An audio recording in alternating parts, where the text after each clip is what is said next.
ازيكم يا بنات عاملين ايه؟ النهاردة جايبة لكم 20 فكرة ل20 أكلة ب20 جنيه. هتقولوا لي ينفع في أكلة ب20 جنيه؟ أيوة، النهاردة تابعي معايا الفيديو للنهاية، هتلاقي 20 فكرة ل20 أكلة ب20 جنيه. أكلات أرديحي موفرة هتظبط ميزانية البيت، تنفع لآخر الشهر، وممكن نعملها يوم ويوم من أول الشهر عشان تظبط ميزانية البيت. وأصحاب الميزانيات اليومية الأفكار دي مناسبة ليهم جدا. لو اول مرة بتشوفيني فانا امنية علي ودي قناتي، وما تنسيش اللايك والشير والاشتراك في القناة وتفعلي الجرس على الكل عشان يوصلك كل جديد. واللايك لان اللايك ده اللي بيرفع الفيديو ويخليه يوصل لاكبر عدد من الناس عشان الكل يستفيد. الافكار اللي هقولك عليها النهاردة مش يعني بالنسبة يعني كل واحد على حسب ميزانيته. ممكن في حد ميزانيته يعني صغيرة ممكن يعمل الأكلات كل يوم، وممكن اللي ميزانيته كويسة بس عايز يوفر عشان ظروف مثلا ممكن تعمليها يوم مثلا من الأكلات دي ويوم لحوم، أو يومين من الأكلات دي ويومين لحوم، على حسب. يعني أنا بقولك فكرة وانتي طبقيها على حسب ظروف بيتك. أول حاجة المسقعة، هجيب الخضار للمسقعة، البتنجان والفلفل. الطماطم دلوقتي ب15 جنيه، هجيب نص كيلو طماطم ب7.5، وبال12.5 هجيب بتنجان وفلفل. تاني فكرة معانا العجة، عجة الطعمية بالبيض، هجيب ب15 جنيه عجينة طعمية. لو انا مش هعمل العجينة عندي في البيت هجيب من اي مطعم عجينة الطعمية ب15 جنيه وبضاية واحدة بس، واربهم مع بعض واعمل اقراص عجة بالطعمية، طعمية بالبيض، دي اسمها عجة طعمية. تبقى حلوة قوي في السندوتشات، لو عندك بقى مخلل بتبقى جميلة جدا. تالت فكرة الفطير المشلتت.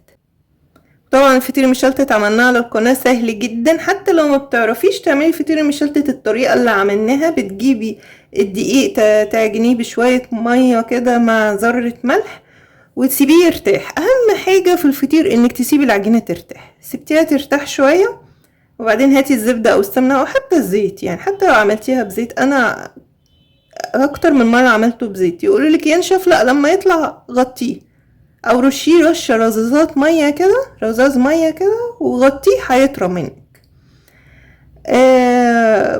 بتدهنيه بقى وبعدين بتلفيه رول وتسيبيه يرتاح شوية وبعدين قطعيه وسيبيه يرتاح. يعني هو بس عايز وقت، يعني لو هتتغدي بيه اعمليه من الصبح، رايحة جاية كده ايه كل شوية روحي اعملي خطوة، وبعدين اعمليه على مثلا لو كيلو دقيق هتعمليه مثلا 6 فطاير حجمهم معقول، لو عايزة حجمهم صغير يبقوا 8 فطاير، وبعدين هتقطعيهم وتعمليهم كور وتفرديهم في الصواني وتسيبيها ترتاح ودخليها الفرن. رابع فكرة بقى معانا الملوخية. انا عندي هنا 3 ربط ملوخية ب10 جنيه، ممكن تجيبي ب10 جنيه ملوخية وكمان هتخزني. لو عايزة هتعملي ربطة ونص وهتخزني ربطة ونص التانيين. مع بتنجان بقى تجيبي بتنجان وتخليليه. عندك شوربة هتبقى جميلة جدا، ما عندكيش شوربة استبدلي البتنجان واعملي انتي شوربة بقى عندك. يعني هتجيبي طماطم وتعملي تسبيكة للملوخية، بتبقى حلوة جدا على فكرة بالطماطم.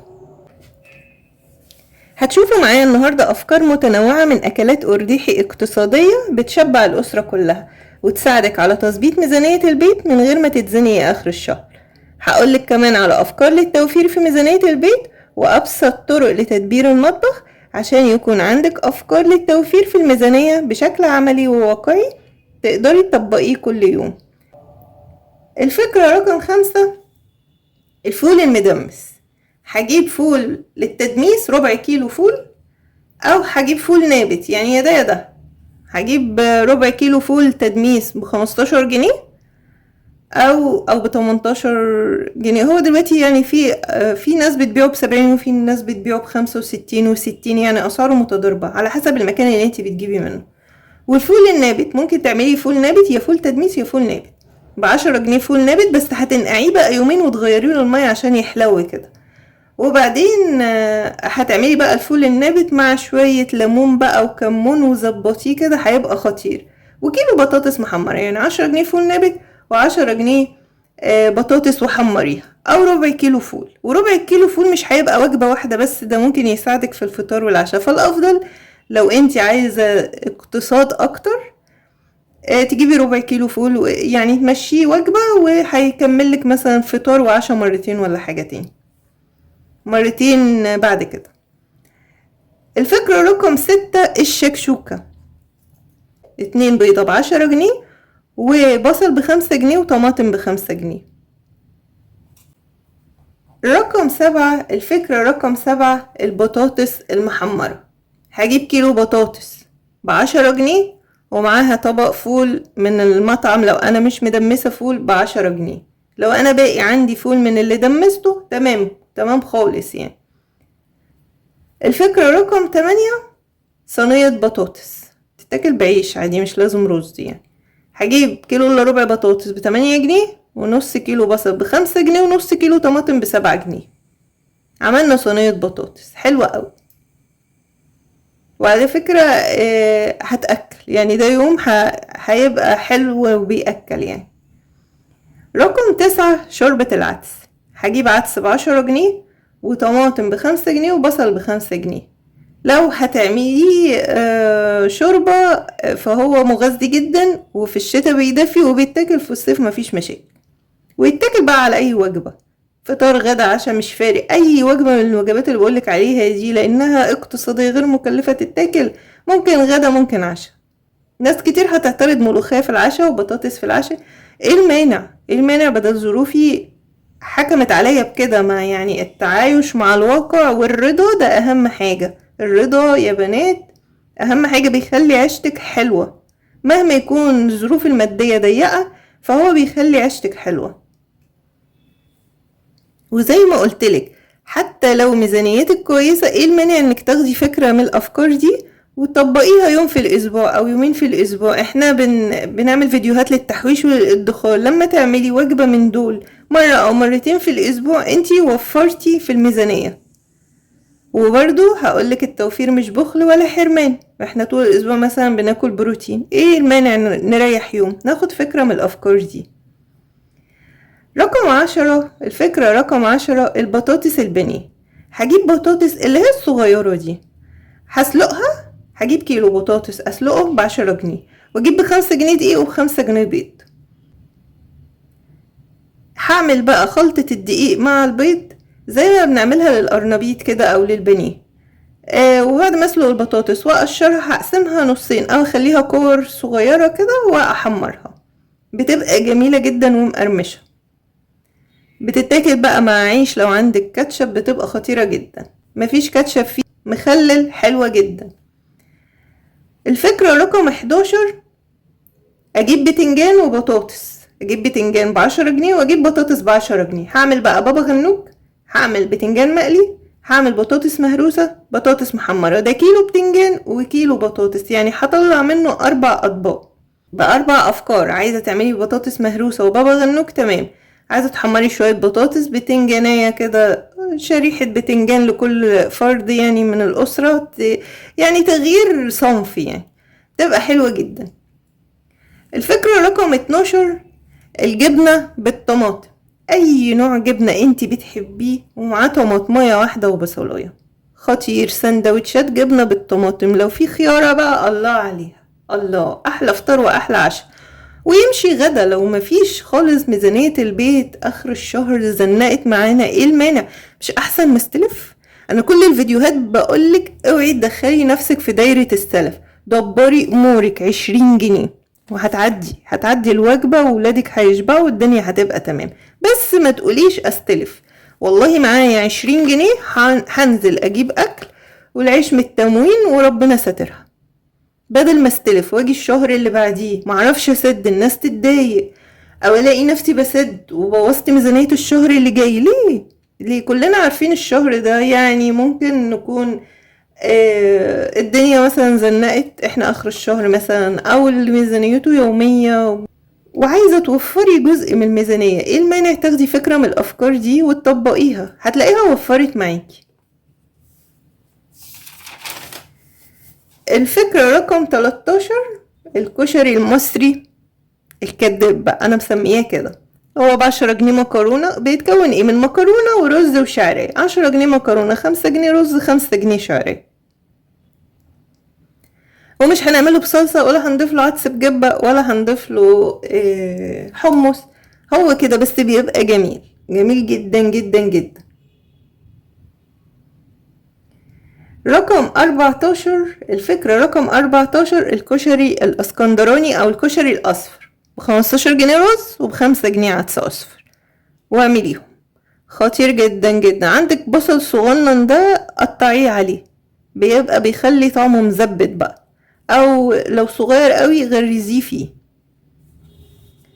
الفكرة رقم 15، المكرونة بالصلصة او المكرونة المحمرة، يعني اي نوع مكرونة ب15 جنيه وب5 جنيه طماط. عايزة تخلي كله بال20 جنيه مكرونة وتحمريها، تمام جدا مفيش مشاكل. المكرونة المحمرة بتبقى جميلة جدا زي المكرونة اللي بالصلصة، بتأكل. الفكرة رقم 16، البشاميل بالبصل او البشاميل الكداب.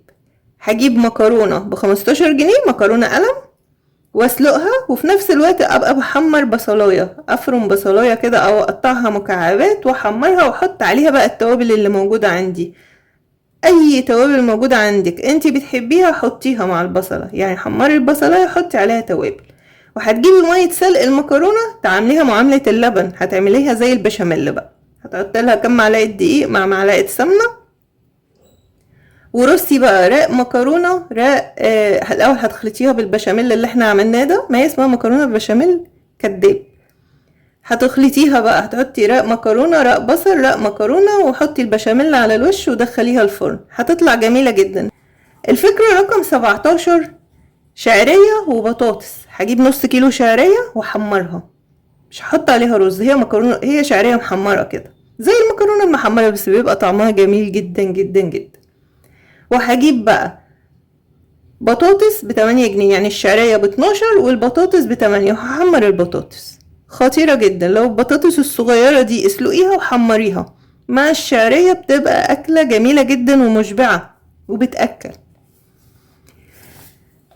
الفكرة رقم 19، البصارة.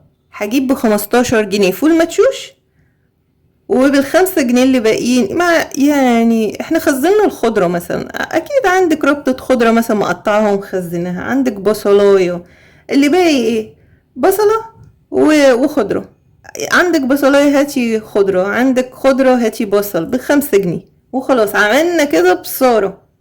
البصارة ب15 جنيه فول مدشوش، وب5 جنيه خضرة وبصل. اكيد عندك بصلاية من الايام اللي فاتت، عندك عودين خضرة، فمحلولة يعني. الفكرة رقم 20، فول وطعمية، الأكلة الشهيرة. هاتي من المطعم، لو مش معاكي تكملي تجيبي فول وتدمسيه ومفيش وقت بقى وانقع فول عشان اعمل طعمية، هاتي ب10 جنيه فول وب10 جنيه طعمية. عندك مخلل تمام، عندك طماطمايه تمام، جنبها سلطة، واعملي احلى سندوتشات فول وطعمية. يا بنات، التوفير عمره ما كان بخل ولا حرمان. احنا بنتكلم على الميزانيات القليلة اللي ممكن يمشوا وجبة ب20 جنيه. في ناس ميزانيتها في اليوم 100 جنيه و50 جنيه، يعني طبيعي ان يبقى في وجبة ب20 جنيه من اليوم. وحتى لو انا ميزانيتي كويسة ومعتدلة، ايه المانع امشي يوم، يعني يوم في الاسبوع راحة كده، اعمله اكلة من الاكلات دي. صدقيني هتاكلي فيها اكتر، لانها الاكلات دي هتبقى وحشاكي جدا.